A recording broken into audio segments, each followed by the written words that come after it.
मंडणगड रत्नागिरी जिल्ह्यातील तालुका मुख्यालय ठिकाणापासून तालुका शहर आहे मित्रांनो. ऐतिहासिक सांस्कृतिकदृष्ट्या लाभलेले फार स्वच्छ सुंदर शहर देखील आहे. इथले लोक देखील छान आणि मनमिळाऊ आहे. जर तुम्ही मंडणगडमधून असाल तर चॅनलला सबस्क्राईब करायला विसरू नका, कारण येणारा पार्ट तो लगेच मिळेल. त्यासाठी आता चॅनलला सबस्क्राईब करा. मित्रमंडळी नातेवाईकांपर्यंत देखील जास्तीत जास्त व्हिडिओ शेअर करा.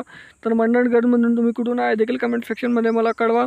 तर चला तर मित्रांनो व्हिडिओला सुरुवात करूया. त्या अगोदर मंडणगड ते रत्नागिरी जिल्हा मुख्यालयापासून किती किलोमीटर अंतरावर आहे हे आपण पहिले या व्हिडिओमध्ये जाणून घेऊया. तर या मित्रांनो 161 किलोमीटर अंतरावर 3.5 तासाचा रस्ता आहे. या मंडणगडमधली तोफ ब्रिटिश मराठा काळातली कोकणची खूबसूरती बघू शकता मित्रांनो. मंडणगड किती हिरवगार सुंदर आहे आणि या मंडणगडचा नकाशा पहाडी इलाकासुद्धा इथे घाटसुद्धा आहे. तरी मंडणगडच्या पार्ट 2 साठी चॅनलला सबस्क्राईब करा, व्हिडिओ लाईक करा, शेअर करा, जास्तीत जास्त सपोर्ट करा. धन्यवाद.